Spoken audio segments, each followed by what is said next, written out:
Assalamualaikum warahmatullahi wabarakatuh. Hai, saya Wulan. Dan saya Marwah, selamat mendengarkan podcast yang berjudul Between Us and COVID-19.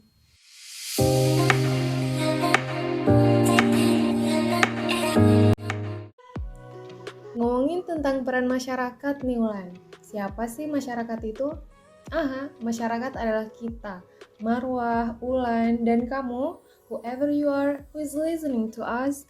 Ya tahu dong kalau sifat virus itu menular. Nah, makanya untuk mencegah penularannya, butuh banget yang namanya kesadaran dan kerjasama dari kita, masyarakat, untuk sama-sama, ayo kita patuhi protokol kesehatan. Saling bantu bila ada orang-orang di lingkungan kita yang lagi isoman. Diberi semangat, bukan malah dijauhi, dihujat, apalagi sampai diusir. Oh, itu jangan. Kita toleransi lah. Orang isoman kan lagi sakit.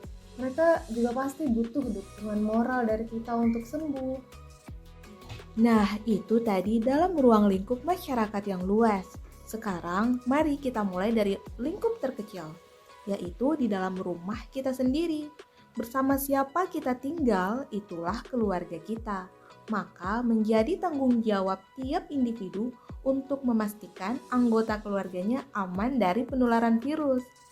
Jika setiap anggota keluarga di dalam rumah bersinergi untuk saling menjaga dan melindungi, sudah pasti tentu akan mampu menekan penularan virus di luar rumah. Nah iya, tadi juga sempat menyinggung soal tanggung jawab tiap individu. Berarti yang paling awal adalah membentuk kesadaran dari dalam diri sendiri dulu. Iya, betul sekali Marwah. Selain penerapan protokol kesehatan, pola hidup sehat perlu kita perhatikan, seperti makan yang teratur, melengkapi kebutuhan nutrisi dengan makanan yang bergizi dan seimbang.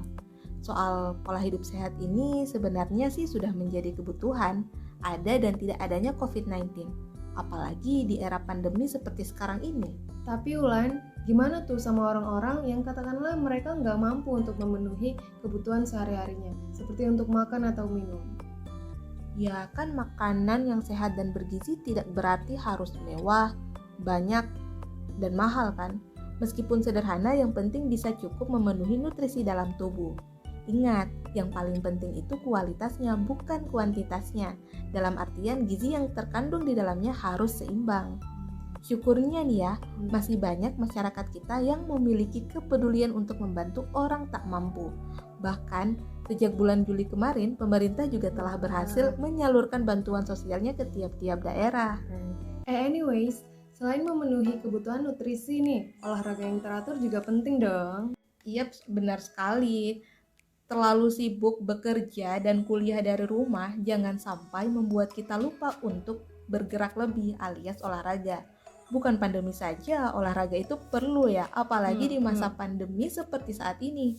Kalau dari banyak artikel kesehatan, olahraga itu selain meningkatkan daya tahan tubuh juga mampu melepas emosi negatif dan mengurangi stres, apalagi stres selama di rumah aja. Ya, sayangnya masih banyak orang yang berpikir kalau olahraga itu hanya untuk orang-orang yang ingin punya body goals aja. Padahal nih ya, olahraga itu you can get a lot of benefits from sport more than just body goals. Ya, betul sekali. Kalau Lan, olahraganya apa? Kalau aku sih jogging atau lari. Kalau Marwah biasanya olahraganya apa nih? Kalau saya sih sukanya Zumba. Zumba adalah jalan ninjaku. Waduh. Zumba buat saya bahagia. Mood booster lah. Iya. Dan bener tuh yang Ulan bilang tadi, bisa hilangin stres, apalagi musiknya upbeat gitu kan. Candu. Iya, ngomong-ngomong, Ulan udah vaksin belum? Sudah dong, alhamdulillah. Wah, gokil. Saya juga udah sih. Tapi kemarin Ulan bilangnya takut vaksin kan ya? Ya awalnya sih takut ya, tapi pada akhirnya enggak lah.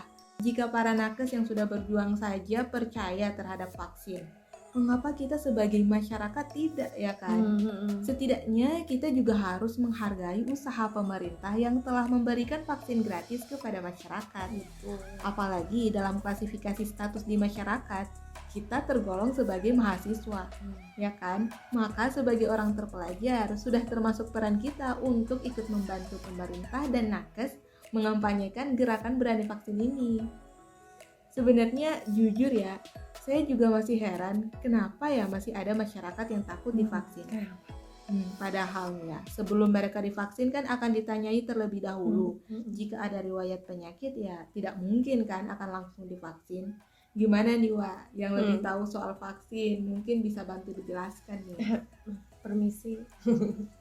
Ya, inilah pentingnya edukasi. Tapi tadi Wulan udah bener kok. Mesti itu kalau mau vaksin pasti ada cek kesehatannya dulu. Screening namanya. Syarat penerima vaksin yang paling penting sehat dulu. Orang mau vaksin itu harus sehat. Karena bagaimanapun vaksin itu kan sebenarnya virus. Kalau masuk ke tubuh jatuhnya benda asing, otomatis tubuh akan memberikan respon perlawanan. Oh, kok itu bentar, virus ya? Iya virus. Tapi tenang aja, vaksin ini virusnya sudah dilemahkan, jadi nggak berbahaya lagi karena sifat virulensinya sudah dimatikan. Justru ya, vaksin itu gunanya untuk merangsang respon agar tubuh kita membentuk antibodi terhadap virus target. Dalam hal ini ya, SARS-CoV-2 penyebab penyakit COVID-19. Jadi penerima vaksin dipastikan harus benar-benar sehat biar tubuhnya bisa memberikan respon yang semestinya terhadap vaksin, yaitu pembentukan antibodi. Kalau lagi sakit terus mau vaksin? Emang ada ya? Ya mungkin. Tapi kalau emang ada, paling disuruh pulang sama dokternya. Terus datang lagi kalau udah sehat. Namanya orang sakit kan, imunnya lagi lemah, disuntik vaksin. Gimana tubuhnya mau respon? Bakal susah untuk pembentukan antibodi. Kecuali memang ada sekelompok orang yang nggak bisa vaksin. Orang-orang yang kena kanker contohnya, asma, penyakit jantung, tuberkulosis, dan lain-lain, itu mereka nggak bisa. Atau misal ya, Ulan lagi mengkonsumsi obat nih, itu Ulan belum bisa vaksin. Pokoknya vaksin itu nggak serta-merta langsung disuntik gitu aja, enggak. Ada syaratnya untuk menerima vaksin, ada proses screening dulu, dan sesuai arahan dokter. Ya. Terus kenapa nih kita harus vaksin 2 kali? Simple, biar vaksinnya lebih efektif aja kerjanya. Kalau suntikan pertama itu untuk memicu respon kekebalan awal, nah yang kedua ini untuk meningkatkan lagi kekuatan respon imun yang sudah terbentuk sebelumnya. Jadi imun kita lebih kuat, more than before. Dan terakhir, penting juga bagi kita untuk nggak panikan dan menyebarkan kepanikan kepada orang lain. Benar-benar. Cemas yang berlebihan bisa buat kita stres. Kalau udah stres, ujung-ujungnya bisa sakit. Nah, dalam keadaan stres, tubuh itu memproduksi hormon kortisol dalam jumlah besar. Dan dalam waktu singkat, kortisol ini bisa membuat peradangan semakin mudah masuk ke dalam tubuh. Oh, kok bisa ya? Ya bisa, karena stres ternyata menurunkan kerja sel darah putih, yang mana si sel darah putih ini berperan dalam sistem kekebalan tubuh. Jadi semakin stres, sel darah putih kita semakin menurun. Otomatis imun kita juga ikut turun. Makanya kita jadi rentan kena penyakit. Nah, itu teman-teman. Jadi jangan sampai stres ya. Lakukan rutinitas-rutinitas yang menyenangkan dan bermanfaat. Ya, intinya apa yang dibilang Ulan dan Marwa tadi tentang Between Us and COVID-19 kembali kepada peran kita sebagai masyarakat untuk selalu berusaha patuh pada protokol kesehatan dan menerapkan pola hidup yang sehat. Dan jangan lupa, usaha-usahanya harus diiringi dengan doa. Semoga Allah selalu memberi kita kekuatan dan mengangkat wabah penyakit ini dari muka bumi ya. Amin. Sekian dari kami. Terima kasih sudah mendengarkan.